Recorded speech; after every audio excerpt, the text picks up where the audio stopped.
All right, hey, good morning, everybody. Welcome to another Wednesday, working through this month's theme of community. And this week's focus is on kind of finding it. If last week was kind of an overview, it always begs that question, like, well, what do I do? We touched on a little bit through some of the dialogue last week, but just highlights of kind of Monday's points. One, just the power of encouragement with others. It's just this over time to continue to talk to people, remind them about it, encourage them to do it. Since if you're on one side of the community barrier, right, you've been able to experience it. So the more you can talk about that, encourage someone, help bring them across that, that's a significant kind of benefit. Second was about collaborating on any kind of steps or solutions to get there. There's this overwhelming thought, just negative thinking perhaps, or just not having an idea if they've not experienced community the way you have. The idea of sitting down with them in those repeated efforts and to collaborate with any kind of steps they could take to be able to get there so they have a better vision of what's coming.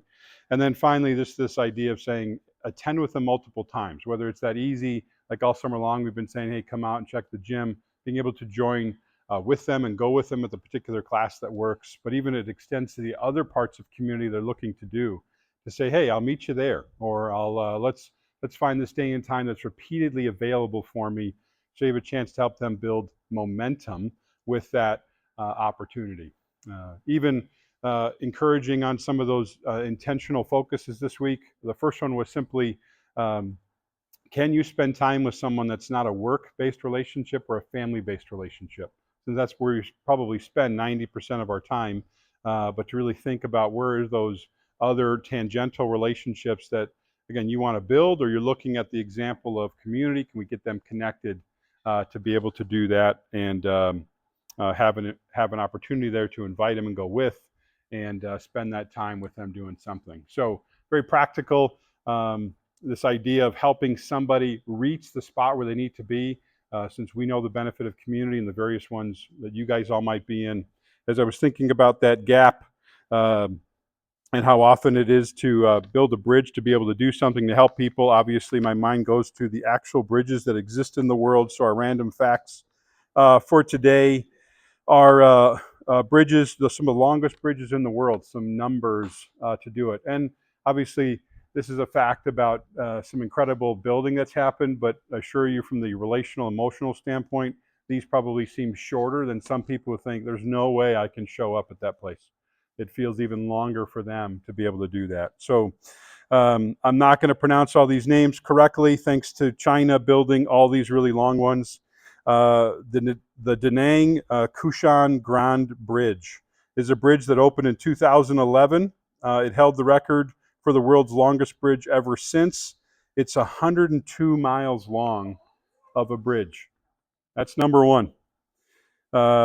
So 102 miles long for the bridge. And then another one in China is number 4 on the list, the Candy Grand Bridge in China.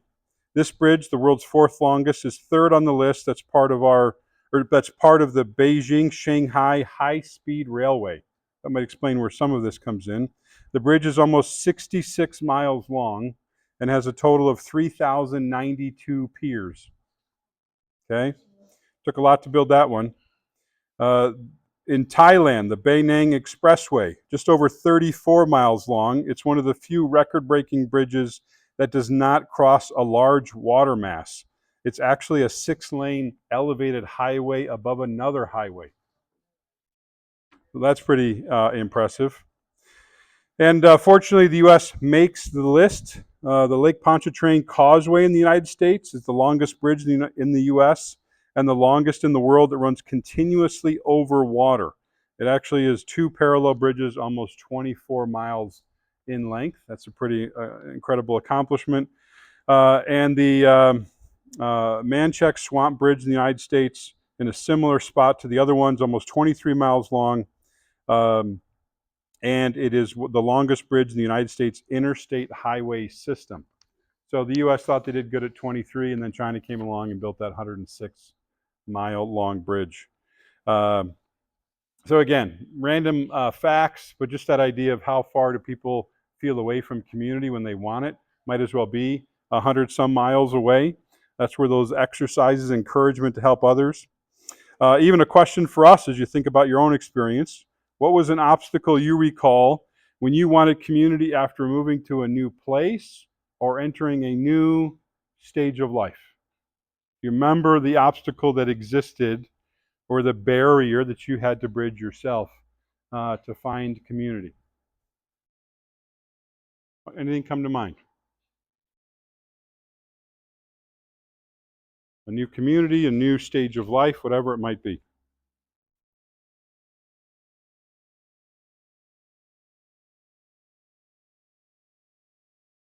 Well, even as I always like to answer the own question, when we moved here to Wisconsin back in 2000, uh, we were the only people from our whole family in the state. So for us, that was an easy bridge just to say, well, let's find a church family to connect to. So it took a little while to check out a few. Fortunately, God blessed us with an opportunity to connect with one we're still at now.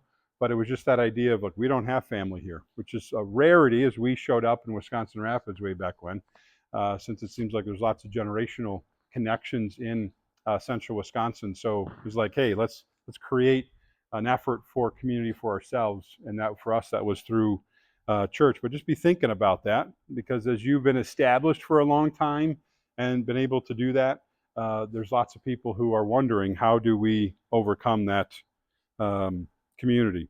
A part of those recommendations this week has this theme of like building momentum and keeping it going by talking to someone often, encouraging them often, spending time with them often to build that community. But when you think about your own, what helps you keep a new routine going when it's brand new for you, or it might be a little difficult for you?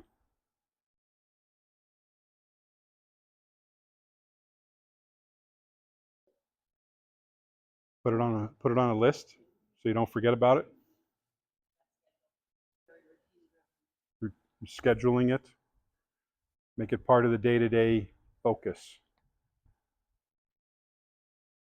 Yeah, those are good personal things. The layer this week to be thinking about and finding community is both reflecting on your own experience of what helped you be able to do that, and to be that bridge to somebody else to help them realize they're not going to have to establish a new routine by themselves, which can be overwhelming, but you have the ability to come alongside. So some final comments about this. First, I think that when you invest that time and that effort, your passion for community kind of helps spark somebody else's. Maybe it even renews somebody else's. A part of a community might be that someone has stepped out of it because it didn't go well, or because it was disconnected in some way. Maybe they're still feeling a sting of something. So for them, it might have a bad taste in their mouth about what it means. But your passion for it, your excitement for it, your encouragement about it might kind of rub off on them and inspire them to be able to try it so it doesn't fade.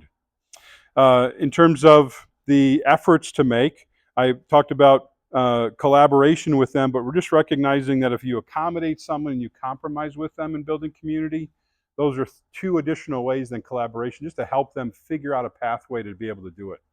Because there's not one community that looks the same way, or we don't define community the same way for all of us in regards to size or who it is or what the activity is.